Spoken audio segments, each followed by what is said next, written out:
어떤 생각이 드세요? 떠오르는 이미지가 좀 부정적이죠. 이 낭비라는 말은 자기가 가진 것을 다 써버리고 없애버린다는 뜻을 가지고 있습니다. 그런데 저는 오늘 이 말씀을 조금 부정적인 단어의 의미보다는 긍정적인 의미로 이 낭비라는 단어를 쓰고 싶습니다. 예를 들어 볼게요.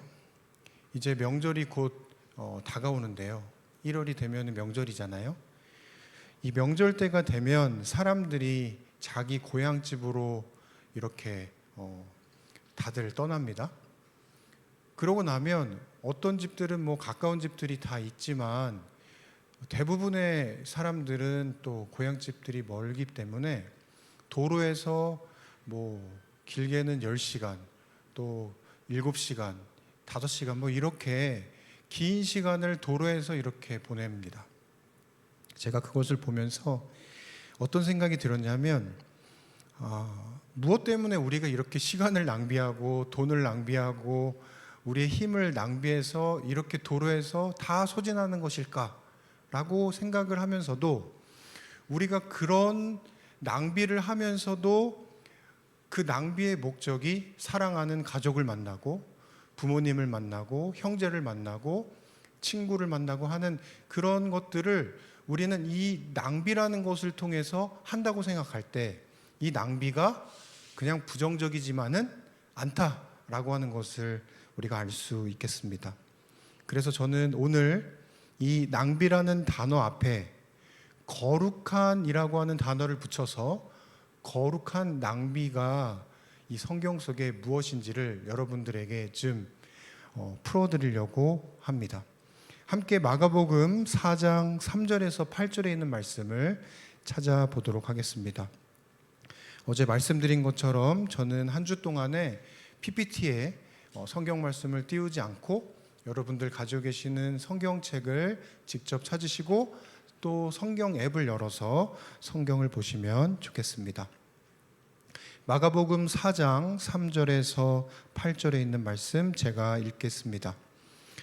들으라, 씨를 뿌리는 자가 뿌리러 나가서 뿌릴새 더러는 길가에 떨어짐에 새들이 와서 먹어버렸고 더러는 흙이 얇은 돌밭에 떨어짐에 흙이 깊지 아니하므로 곧 싹이 나오나 해가 돋은 후에 타져서 뿌리가 없으므로 말랐고 더러는 가시떨기에 떨어짐에 가시가 자라 기운을 막음으로 결실치 못하였고 더러는 좋은 땅에 떨어짐에 자라 무성하여 결실하였으니 30배와 60배와 100배가 되었느니라 하시고. 여러분, 제가 농사를 지어본 적은 없지만 저는 그래도 기본적인 상식은 좀 있거든요. 제가 만약 농부라면 이렇게 씨를 낭비하지 않을 겁니다. 어디에만 씨를 뿌릴까요? 좋은 땅에만 뿌릴 거예요. 제가 저희 장인 장모님이 이제 은퇴하시고 나서 충청합회에서 목회하시다가 은퇴를 하셨는데 지금 대전 밑에 있는 구렐이라고 하는 그 교회 근처에서 전원주택을 짓고 살고 계세요. 그리고 나서는 이분들이 평생 목회만 하시다가 이제 땅을 갖게 됐어요. 그리고 나서는 그 땅에다가 농사를 지려고 하는데 그 땅이 돌밭입니다. 그러니까 농사를 바로 지을 수가 없는 거예요. 근데 캐면 캘수록 돌이 계속 나와요. 아니 무슨 돌밭이 그렇게 돌이 많은지 그렇게 해서 며칠을 하셨는지 모르겠지만 돌을 다 캐내서 그 돌을 쌓아놓고 그러면서 그 땅을 좋은 땅으로 만들어서 귀한 씨를 가지고 와서 거기다가 심는 모습을 제가 보게 됐어요. 여러분, 이게 기본 상식 아닙니까? 씨가 얼마나 귀한데 길가에 뿌리고 돌밭에 뿌리고 가시떨기에 뿌립니까? 제 친할아버지가 씨앗을 파는 장사꾼이셨어요. 그래서 장돌뱅이셨는데 곳곳에 이 장이 열리는 곳을 이 등에다가 씨앗을 이렇게 메고 돌아다니시면서 이제 장터에다가 그걸 풀어놓고 이렇게 장사를 하셨어요.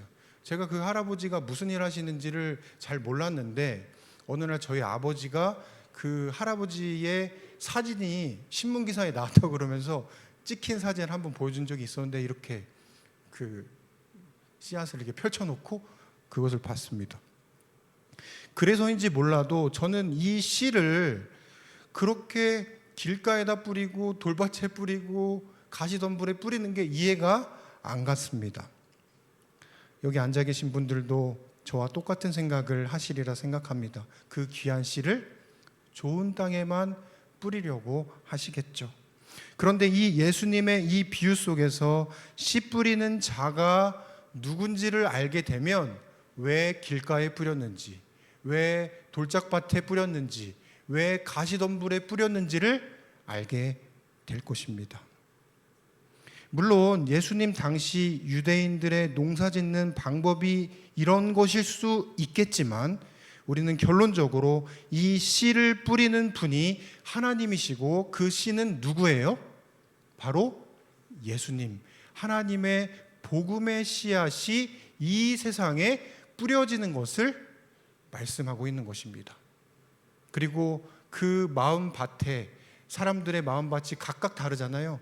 그 마음밭에 하나님께서 어떤 좋은 밭에만 뿌리시는 게 아니라 길가에도 뿌리시고 돌짝밭에도 뿌리시고 가시덤불에도 뿌리시고 좋은 덤불에도, 좋은 땅에도 뿌리시고 하면서 온 땅 모든 곳에다가 씨를 뿌리시는 하나님의 모습을 생각한다면 이 말씀이 이해가 조금 가게 되는 것입니다. 다시 말해서 하나님은 땅을 구별하지 않으시고 그분의 복음의 씨를 온 땅에 뿌리셨어요. 심지어는 누구한테도 뿌렸냐면 예수님을 파는 가룟 유다에게도 이 복음의 씨를 뿌려주셨습니다. 그는 분명 좋은 땅은 아니었던 것 같습니다. 이 사람에게 베푸신 3년 반 동안의 사랑과 노력은 그냥 허무하게도 예수님을 팔아버린, 그리고 결국은 자기 스스로 목숨을 잃게 만든 그런 낭비인 것처럼 저는 보입니다. 여러분, 사실 사랑하게 되면 어떻게 되는지 아세요? 낭비하게 됩니다. 제가 처갓집에 갈 때마다 부담되는 일이 있어요. 집에 갈 때가 딱 되잖아요. 여기 이제 다 어머니들도 계실 텐데 딸들이 있잖아요.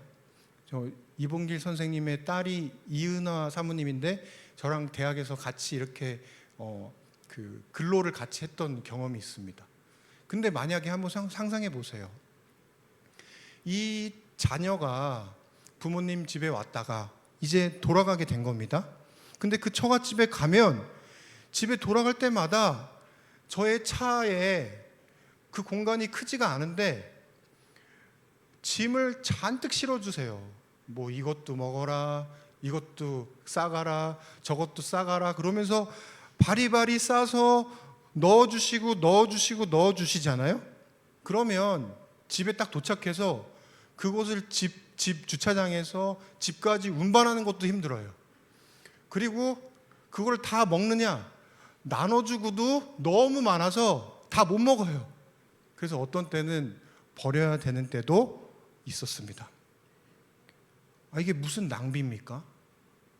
그런데 사랑하면 뭐 하게 되는 거예요? 낭비하게 되는 겁니다. 그 어머니의 마음이 자녀를 사랑하기 때문에 뭐 하고 싶은 거예요? 있는 것 다 내어주고 싶은 게 그 마음이에요. 그래서 사랑하면 낭비하게 됩니다. 그런데 하나님이 이 세상을 사랑하셔서 자신의 독생자를 이 땅에 보내셨어요. 여러분, 이거 낭비 아닙니까? 죄인들을 위해서 하나님의 아들을 이 땅에 보내시는 것만큼 낭비가 없는 겁니다. 여러분, 요즘 젊은 사람들은요, 혼자 사는 걸 좋아한대요. 그리고 같이 살게 돼도 아이를 갖지 않는다고 합니다. 한 번은 저의 선생님 한 분이 이제 저 박사 공부를 가르쳐 주신 교수님인데, 그 교수님이 제게 이렇게 얘기했어요. 하루는 우리 아들이 왔는데 며느리랑 와서 하는 얘기가, 아버지 저는 아이를 안 갖기로 했습니다. 이렇게 얘기를 했어요. 그래서 그게 무슨 말이냐 그랬더니, 우리는 아이 대신에 강아지를 키우기로 했습니다. 이렇게 얘기했습니다. 그래서 요즘에는요, 이 젊은 사람들이 아이 대신에 강아지를 키우는 이유가 있어요. 아이를 키우면 뭘 하게 되냐면 경제적으로 돈을 많이 쓰게 되니까, 낭비하게 되니까 뭐 하는 겁니까? 그냥 자기네들끼리만 살겠다는 것입니다. 게다가 혼자 사는 것만큼 이렇게 저렴하게 살 수 있는 방법이 없으니까 이제 가능하면 혼자 사는 길을 택하게 되는 것이죠. 그런데 우리가 만약 아이를 갖게 되면 어떻게 됩니까? 그때부터 문제가 생깁니다. 아이에게 돈이 많이 들어가요. 돈만 들어갑니까? 힘도 들어가고, 그리고 관심도 들어가고, 다 쏟아붓고 나면 그 아이가 잘 되면 좋은데 잘 안 될 때도 있어요. 그런데 그거를 부모는 뭐 하지 않아요? 계산하지 않아요. 사랑은 낭비하는 것이기 때문에 그렇습니다. 다시 하나님 이야기로 돌아가 보겠습니다. 사실 하나님 입장에서 굳이 지구를 창조하실 이유가 하나도 없었어요. 그런데 지구를 창조하시겠다고 그분은 결정하셨습니다. 그리고 그것을 계획하셨어요. 그러나 문제는 지구가 원수 사단의 꾀임에 넘어가서 타락하게 되고 결국은 하나님을 떠나게 될 것을 하나님은 창조 전에 이미 알고 계셨어요. 하나님은 다 알고 계시니까요. 그래서 세 분 하나님이 구속의 계획을 미리 창조 전에 준비하십니다. 그러면서 하나님은 그것을 책임지시기로 하고, 그리고 하나님 중에 한 분이신 예수님이 이 땅에 내려오시고, 그리고 성령 하나님은 보이지 않는 곳에서 그 모든 것들을 다 도우시기로 세 분 하나님이 합의하시게 됩니다. 여러분, 그럼 생각해 보세요. 창조하신다는 얘기는 뭐 하신다는 뜻이에요? 죽으신다는 뜻과 같은 겁니다. 범죄한 인간을 위해서 십자가를 지시기로 이미 창조 전에 계획하셨어요. 그러면 창조한다는 얘기는 십자가를 지시겠다는 것과 같은 뜻입니다. 뭐 하신다는 뜻입니까? 낭비하겠다는 뜻입니다. 왜요? 사랑하기 때문에. 하나님께서는 과거, 현재, 미래의 제한이 없어요. 시간과 공간의 제한이 없습니다. 그래서 그분의 계획 속에서 창조를 하신다라고 하는 미래의 사건은 현재와 같습니다. 제가 이 구속의 계획을 조금 알고 나서 저의 집에 있는 두 아들들이 생각이 났어요. 우리 아들들이 지금은 고등학교 2학년, 중학교 2학년인데 제가 대학에서 교목으로 일을 할 때 아침 한 6시에 출근을 해서 밤 10시쯤 왔거든요. 근데 아이들을 볼 시간이 애들이 자는 모습만 보게 된 거예요. 그래서 하루는 집에 돌아와서 아이들이 자는 모습을 보고 아침에 나가기 전에 아이들의 얼굴을 딱 보고 나가는데 문득 어떤 생각이 들었냐면, 와, 내가 이 아이들 없었으면 어땠을까? 만약 이 아이들이 이 세상에 태어나지 않았다면 내가 과연 이 세상에 살 수 있었을까? 라고 하는 이상한 감정이 그 아침에 딱 밀려오면서 눈물이 막 이렇게 나는 겁니다. 그런데 여러분, 하나님은 이와 똑같아요. 하나님은 창조하시기 이전부터 그분은 창조하시겠다고 계획한 그 이상 미래에 누구를 보고 계신 거예요? 이 자리에 앉아 계시는 우리 모두를 보신 겁니다. 그러니까 그걸 보신 하나님은 뭐 하실 수가 없어요? 창조를 포기할 수가 없어요. 그리고 창조하신 이상 그 사람들을 잃어버릴 수 없기 때문에 뭐를 하신 겁니까? 자기 스스로를 내어주시는 낭비를 결정하게 된 겁니다. 마가복음 15장에 보면 예수님의 십자가 처형의 과정에서 다양한 사람들이 등장합니다. 한번 찾아볼까요? 마가복음 15장 16절에 보면 예수님을 때리고 모욕하는 병사들이 나옵니다. 예수님은 자신을 때리는 병사들도 사랑하셨어요. 여러분, 우리가 오해하면 안 돼요. 안식일 잘 지키고 11조 잘 내고 건강식하고 그리고 교회 생활 잘하고 이렇게 하는 사람만 좋아하시는 게 아닙니다. 누구도 사랑하신다고요?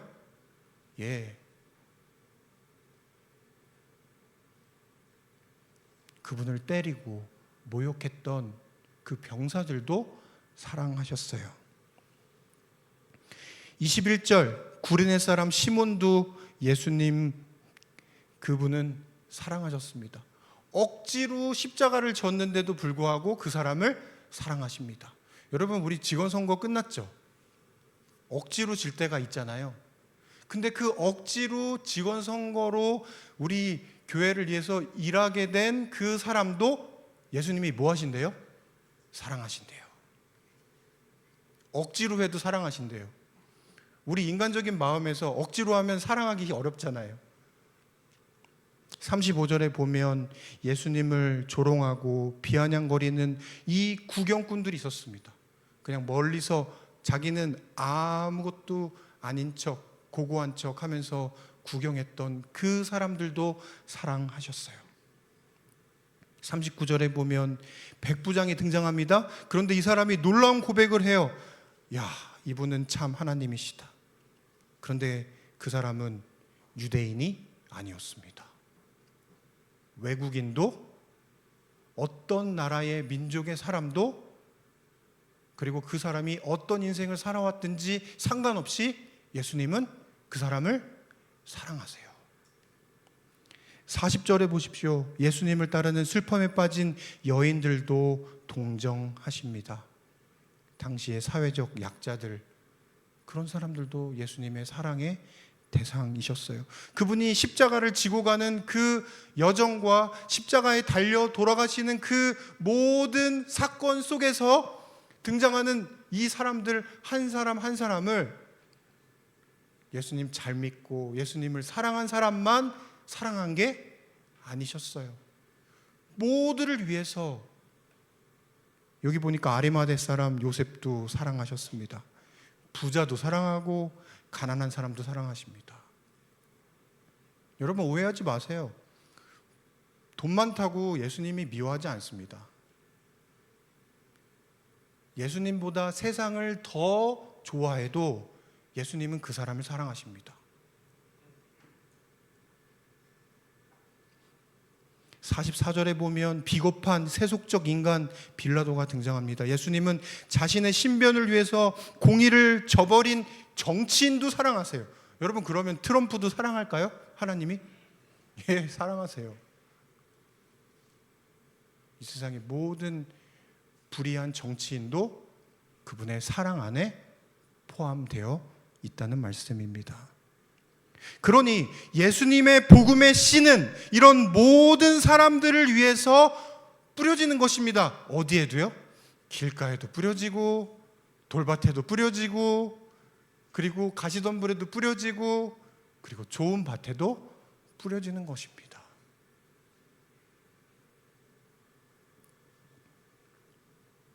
전 이것이 바로 거룩한 낭비라고 생각해요. 이런 모든 사람들을, 그들의 죄를, 그들의 연약함을 다 알고 계셨지만 그분은 그 모든 사람들을 사랑하셨고 그 사람들을 위해서 자신의 목숨을 낭비하셨습니다.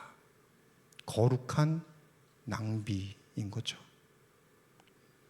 여러분, 사랑하면 낭비하게 된다고 말씀을 드렸잖아요. 반대로 사랑이 떠나가면 뭐 하는지 아세요? 제가 이혼 숙려 기간이라고 하는 어떤 짧은 영상을 한번 본 적이 있어요. 근데 이 사람들이 이제 이혼하기 전에 변호사들이랑 상담을 받아요. 그런데 그 변호사들이 이제 남자 쪽, 여자 쪽 변호사들이 이렇게 설명을 해줍니다. 근데 이 사람들의 최대 관심사가 뭐냐면 재산 분할이에요. 그래서 이 재산을 7대 3으로 할 것이냐, 5대 5로 할 것이냐, 6대 4로 할 것이냐 라고 하면서 재산 분할에 대한 계산을 합니다. 여러분, 이미 계산을 시작했다는 얘기는 그들 사이에 뭐가 없다는 얘기예요? 사랑이 없다는 얘기예요. 반대로 계산하지 않는다는 얘기는 뭐 하고 있다는 뜻입니까? 사랑한다는 뜻입니다. 근데 우리 하나님은 계산하지 않으세요. 그냥 낭비해 버리십니다. 어떻게 이런 결정을 합니까? 하나님 자신이 인간이 되기로, 그리고 인간이 돼서 이런 모욕을 당하기로, 그리고 십자가에 달려 돌아가시기로 어떻게 이런 결정을 하실 수 있을까요? 어떻게 창조주께서 피조물을 위해서 이런 낭비를 할 수 있었을까요? 이유는 하나밖에 없어요. 우리를 너무 사랑하시기 때문입니다. 그런데 여기 마가복음 4장 35절에서 41절을 보니까 또 다른 낭비를 보게 됩니다. 바로 예수님이 하루 종일 자신의 힘을 남기지 않고 다 낭비하는 겁니다. 그리고 광풍이 부는데도 자신의 힘을 다 써버렸으니까 광풍이 불어서 배가 막 몰아치고 제자들은 소리 지르고 있고 어떻게 하면 좋지 막 이런 혼란스러운 가운데서 이분은 자신의 힘을 다 썼기 때문에 지금 뭐 하고 있는 겁니까? 쉬고 계신 거예요. 자신의 힘을 다 낭비하시기 때문이죠. 그분은 그날 하루를 다 낭비하고 그리고 나서는 그 뱃속에서 쓰러져 주무시고 계셨던 것입니다. 여러분, 이런 때 있지 않습니까? 어떤 일을 놓고 이 정도 힘을 쏟으면 되겠다 하면서 힘의 조절을 할 때가 있죠. 그래서 어떤 사람에게는, 여러분 제가 눈이 조금 아파서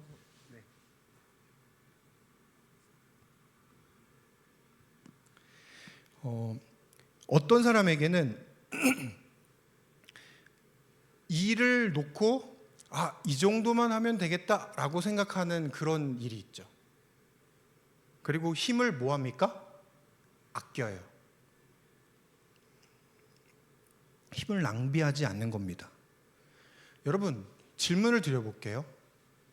교회 와서 여러분께서 예배드리기 위해 오시는데 그 예배드리는 것에 여러분들의 온 힘을 다 쓰십니까?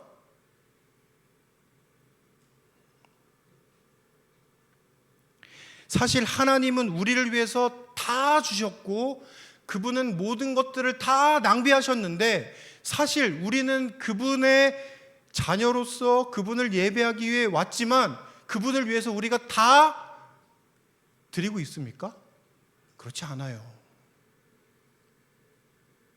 적당히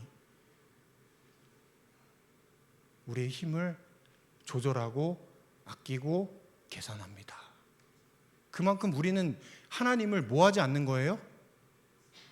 사랑하지 않는 겁니다.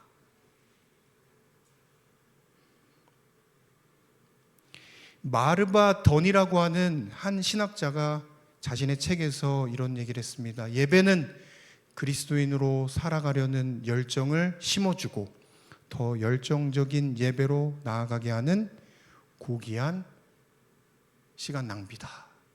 여러분, 이 자리에 온 거는 시간 낭비예요.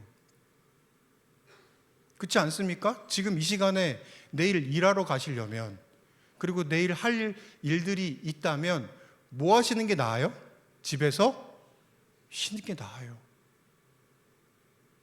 근데 이 자리에 나왔다는 얘기는 우리 마음속에 뭐가 있다는 뜻입니까? 그래도 하나님처럼 다 드리진 않지만 우리 마음속에 그래도 하나님을 향한 마음이 있다는 것입니다.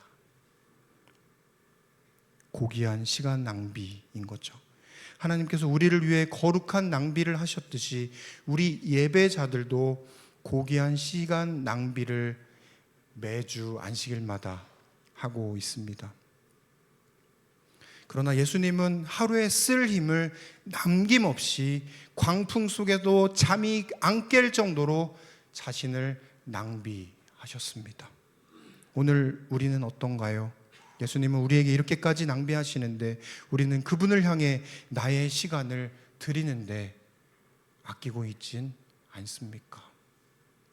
어제 침례 요한이 인플루언서가 된 유일한 방법은 하나님이 이끄시는 대로 따라갈 때 그가 인플루언서가 됐다고 그랬죠.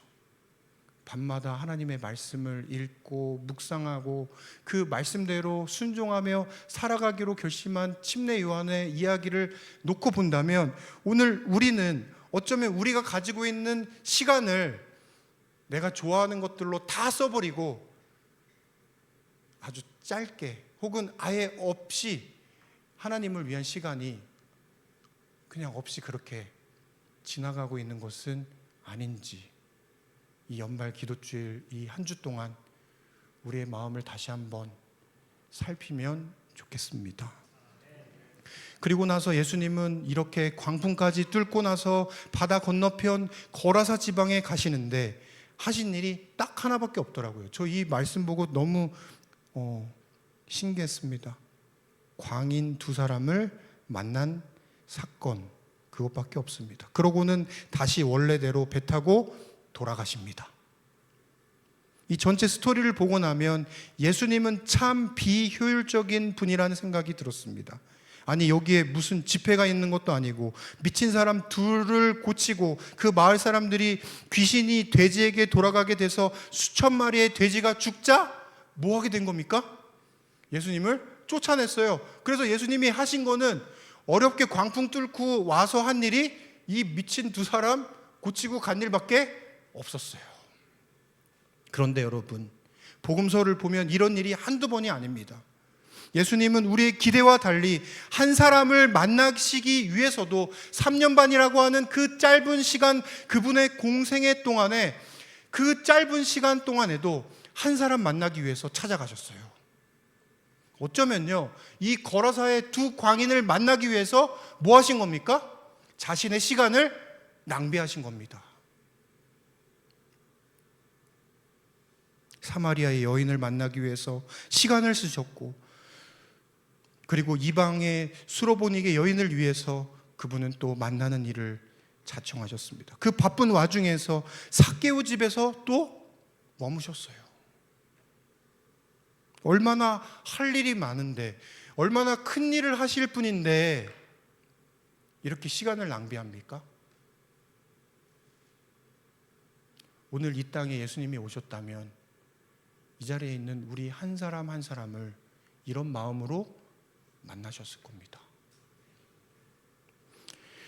복음교역자 194쪽에서 195쪽에 있는 말씀입니다. 여러분, 이거는 함께 한번 읽어볼까요? 네, 같이 우리 마음을 합해서, 목소리를 합해서 읽어보겠습니다. 그리스도인의 방법이 손해가 없는 거룩한 낭비인 이유입니다. 자, 함께 읽어보겠습니다. 시작.